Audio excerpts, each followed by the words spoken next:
নমস্কার, আমি রুমি। আপনাদের সবাইকে আবারও একটা নতুন রেসিপিতে স্বাগত। আজ আমি আপনাদের হাফ কাপ সুজি দিয়ে দারুণ স্বাদের সুগার ফ্রি কেক বানানো দেখাবো। কেকের রেসিপিটা শেষ পর্যন্ত দেখার জন্য আপনাদের কাছে অনুরোধ রইল। আর এই কেকের রেসিপিটা কিন্তু বানানো একেবারেই সহজ। আপনারা যে কেউ খুব সহজে সামান্য উপকরণ দিয়ে বানিয়ে ফেলতে পারবেন, আর খেতেও ভীষণ ভালো হয়। বাড়িতে বানালে কমেন্ট বক্সে জানাতে একেবারেই ভুলবেন না খেয়ে আপনাদের কেমন লাগলো। এখন আমি আপনাদের কেকটা কেটে দেখাচ্ছি কেমন হয়েছে। আপনারা দেখুন কেকটা কতটা নরম তুলতুলে আর স্পঞ্জি হয়েছে, আর খেতেও কিন্তু ভীষণ ভালো হয়। বাড়িতে অবশ্যই একবার বানিয়ে দেখতে পারেন। তো চলুন দারুণ স্বাদের নরম তুলতুলে সুজির সুগার ফ্রি কেকটা বানানো শুরু করা যাক।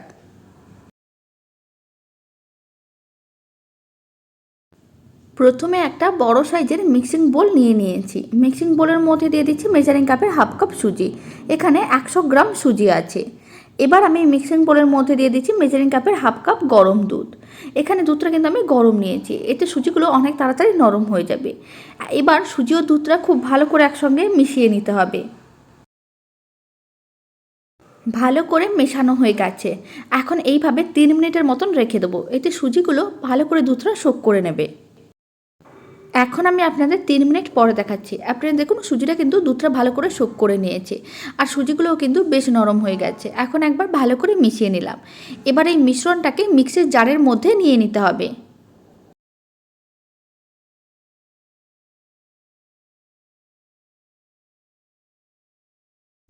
এবার মিক্সির জারের মধ্যে দিয়ে দিচ্ছি 1/4 কাপ ময়দা। যতটা আমি সুজি নিয়েছিলাম তার হাফ আমি ময়দা দিয়েছি, একেবারে সামান্য পরিমাণে ময়দা।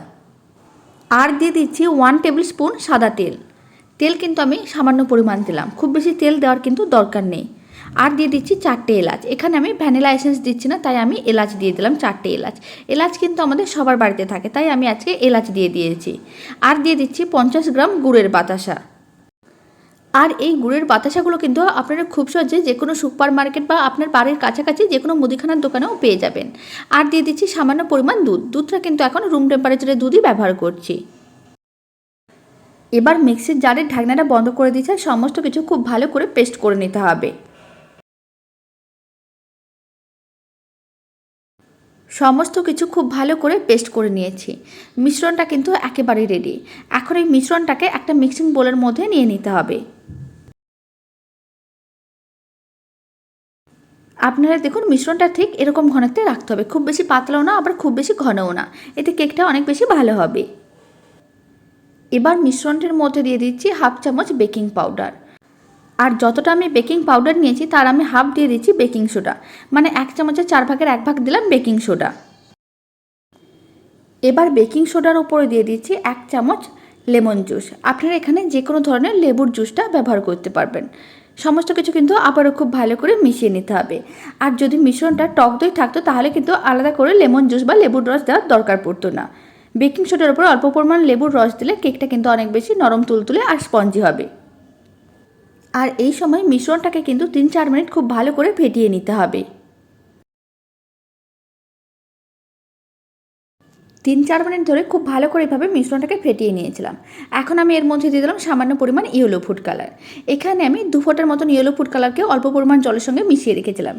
এবার খুব ভালো করে ইয়েলো ফুড কালারটা মিশিয়ে নিতে হবে। ইয়েলো ফুড কালারটা কিন্তু একেবারে অপশনাল, আপনারা চাইলে দিতেও পারেন নাও দিতে পারেন, তবে অল্প পরিমাণ ইয়েলো ফুড কালারটা দিয়েছি যাতে কেকটা দেখতে অনেক বেশি ভালো লাগে। ফুড কালারটাও খুব ভালো করে মেশানো হয়ে গেছে। মিশ্রণটা কিন্তু একেবারে রেডি। এখন এই মিশ্রণটাকে এক সাইডে রেখে দিচ্ছি। এবার একটা অ্যালুমিনিয়ামের পাত্র নিয়ে নিয়েছি। প্রথমে পাত্রটাকে খুব ভালো করে এভাবে তেল ব্রাশ করে নিতে হবে। ভালো করে অয়েল ব্রাশ করা হয়ে গেছে। এখন সামান্য পরিমাণ ময়দা নিয়ে নিলাম, আর ময়দাটাকে এইভাবে ভালো করে কোট করে নিতে হবে। বাটার পেপার থাকলে আপনারা বাটার পেপার দিয়েও কেকটা বানাতে পারেন, তবে বাটার পেপার না থাকলে এইভাবে ময়দা দিয়েও কোট করে নিলে কেকটা খুব সহজে কিন্তু ডিমোল্ড হয়ে যাবে। পাত্রটি কিন্তু একেবারেই রেডি। এখন কেক বানানোর জন্য যে মিশ্রণটা রেডি করে রেখেছিলাম সেই মিশ্রণটা এখন পাত্রটির মধ্যে দিয়ে দিচ্ছি। এবার পাত্রটিকে একবার ট্যাপ করে নিতে হবে, এতে মিশ্রণটার মধ্যে কোনো রকম যেন হাওয়া না থাকে, তাহলে কেকটা কিন্তু অনেক বেশি ভালো হবে। এবার কয়েকটা আলমন্ড বাদামকে এইভাবে হাফ করে কেটে রেখেছিলাম, সেই আলমন্ড বাদামগুলো মিশ্রণটির ওপরে এইভাবে রেখে দিচ্ছি। আর কয়েকটা কিশমিশকেও একইভাবে এইভাবে ওপরটায় রেখে দিচ্ছি।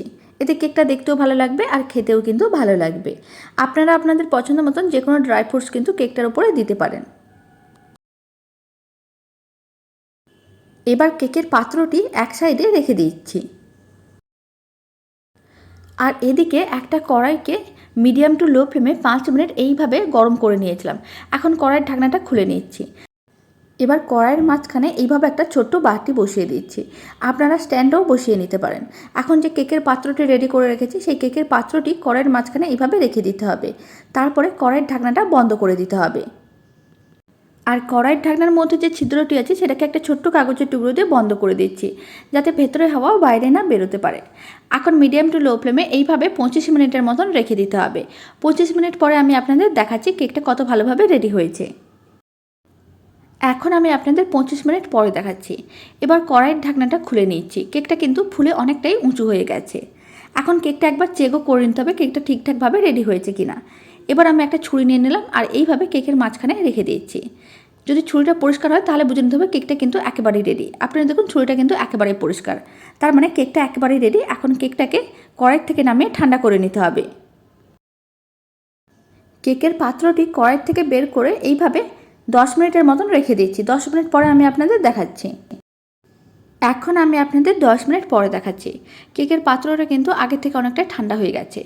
এখন কেকের সাইডগুলোকে এইভাবে একটু হাতা দিয়ে আলাদা করে নিতে হবে। তারপর খুব সহজে কিন্তু কেকটা ডিমোল্ড হয়ে যাবে। এবার একটা প্লেট নিয়ে নিয়েছি আর কেকটাকে এইভাবে উল্টে নিচ্ছি। আপনারা দেখুন খুব সহজে কেকটা কিন্তু ডিমোল্ড হয়ে গেল। আর আপনারা দেখুন কেকের কালারটাও কত সুন্দর এসেছে আর কতটা নরম তুলতুলে স্পঞ্জি হয়েছে। বাড়িতে আপনারা অবশ্যই একবার বানিয়ে দেখতে পারেন। আর বাড়িতে বানালে কমেন্ট বক্সে জানাতে একেবারেই ভুলবেন না খেয়ে আপনাদের কেমন লাগলো। আর কেকটা খেতেও কিন্তু ভীষণ ভালো হয়। আশা করি আপনাদের খুবই ভালো লাগবে। আর এই সুজির সুগার ফ্রি কেকের রেসিপিটা শেষ পর্যন্ত দেখার জন্য আপনাদের অসংখ্য ধন্যবাদ। ভালো লাগলে চ্যানেলটি সাবস্ক্রাইব করে নেওয়ার অনুরোধ রইল। পাশে থাকা বেল আইকনটি প্রেস করে নেবেন নতুন রেসিপির আপডেট সবার আগে পাওয়ার জন্য।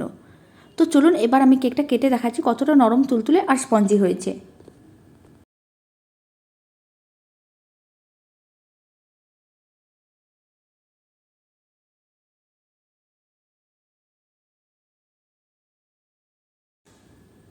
আপনারা দেখুন সুজির কেকটা কতটা নরম তুলতুলে আর স্পঞ্জি হয়েছে।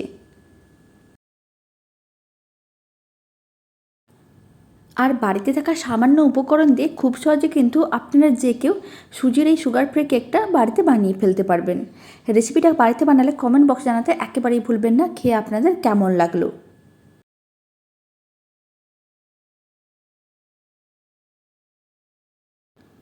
তো চলুন ভিডিওটা আমি এখানেই শেষ করছি। আপনারা সবাই ভালো থাকবেন, সুস্থ থাকবেন। আপনাদের সঙ্গে আবার নতুন রেসিপি নিয়ে দেখা হচ্ছে।